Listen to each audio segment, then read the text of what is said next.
Hello mga kakusina! Ako po ulit si Ate Angel ng Kusina ni Angel. And for today's video, tuturuan ko po ulit kayo ng another dessert recipe na baka hindi mo pa nagagawa sa iyong kusina. Kaya't panoorin ang buong video dahil madali lang po ito. So this time, naglagay lang po ako ng 1 cup of cornstarch or corn flour dito sa ating kasirola.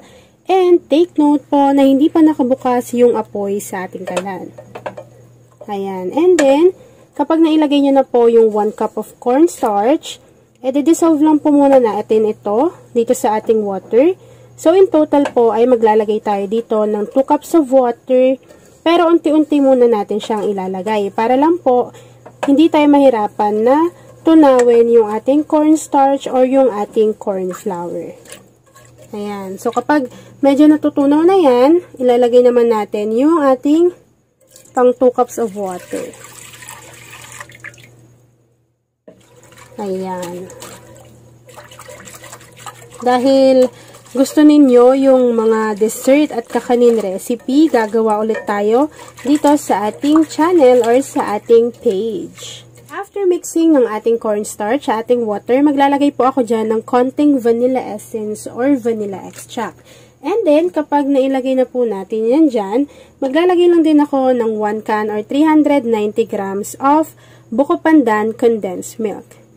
Lagay lang po natin ito dito lahat, and lahat po ng inilalagay nating ingredients dito ay naka-room temperature. Tapos, syempre, simutin natin yan dahil napakamahal ng ating mga bilihin. Kaya't mag-isip tayo ng mga kakanin or dessert na pwedeng-pwede ninyong ma-enjoy. Actually, pwede nyo nga rin po itong pang negosyo. Ayan, kapag nailagay na po natin yung ating buko pandan na condensed milk, pwede nyo po yung haluin para lang hindi po siya maiwan or ma-stuck doon sa bottom ng ating pan. Haluin lang po natin yan. Diba? Ayaw naman natin na naiiwan. Yan. So, mix lang natin to ng maigi at kakailanganin na rin po natin dito ng 1 can or 370 ml na evaporated milk. So, maglagay lang po tayo ng evaporated milk. Medyo maliit lang yung butas nung aking lata. Pero, ayan, ilagay nyo lang po lahat ng evaporated milk. And ito rin po ay naka-room temperature. After adding ng ating evaporated milk, maglalagay lang din po ako dito ng 1 can or 400 ml na coconut milk. Ayan. So, gagamitin natin ang coconut milk ni American Garden. Coconut milk yan, pero parang coconut cream yung inilalagay natin. 1 can lang, 400 ml. And then, after po nating mailagay yung ating coconut milk, imimix lang po natin to ng maigi para mag-combine na talaga sila dyan sa ating kasirola. At kapag nag-combine na po sila, pwede na po natin buksan yung apoy sa ating kalan over high heat muna. So, kailangan malakas muna yung apoy sa ating kalan habang continuous po natin tong hinahalo. Kasi kapag uminit na po yung ating mixture, dapat hihinaan na natin yung apoy dahil mabilis na po itong kakapal ang consistency. Yan. So, dapat alalay po tayo sa paghahalo, lalo na kapag ganitong klase ng recipe yung ginagawa natin.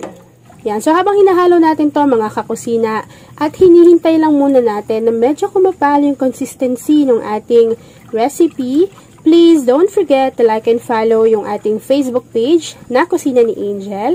And kung meron din kayong Instagram, paki-follow na rin po ako doon, Kusina ni Angel.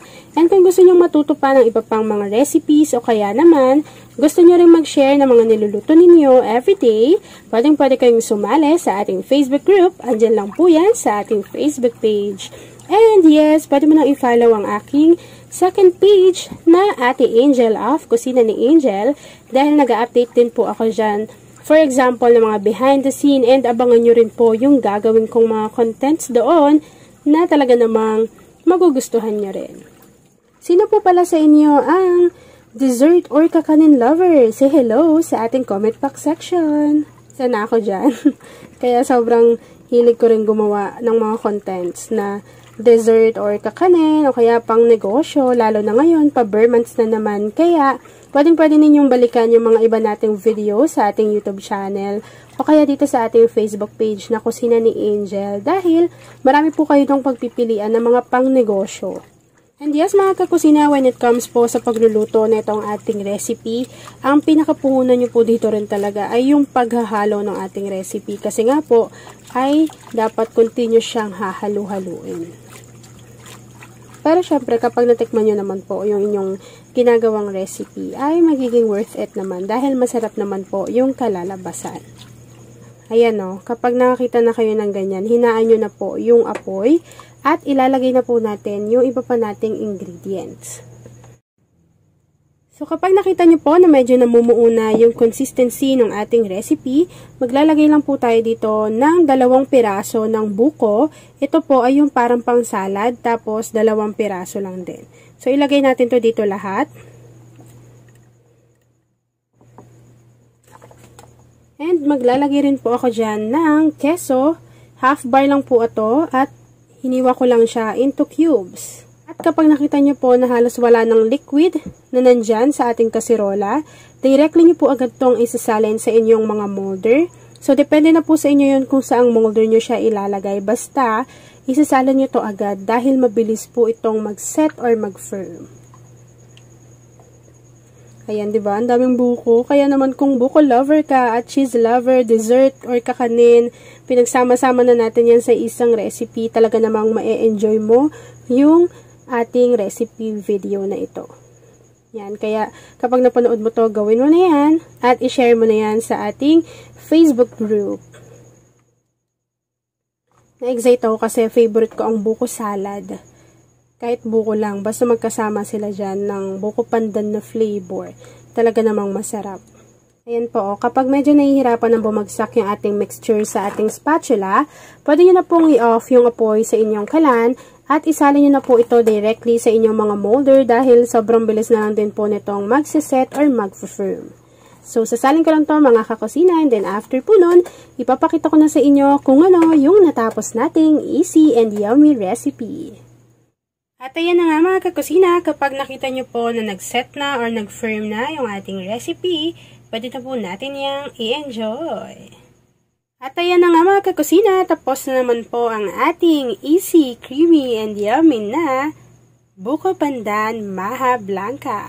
Kung nagustuhan nyo po yung ating video, please like and share this video. At kung hindi pa po kayo nakakapag-subscribe sa aking YouTube channel na Kusina ni Angel, please click subscribe button.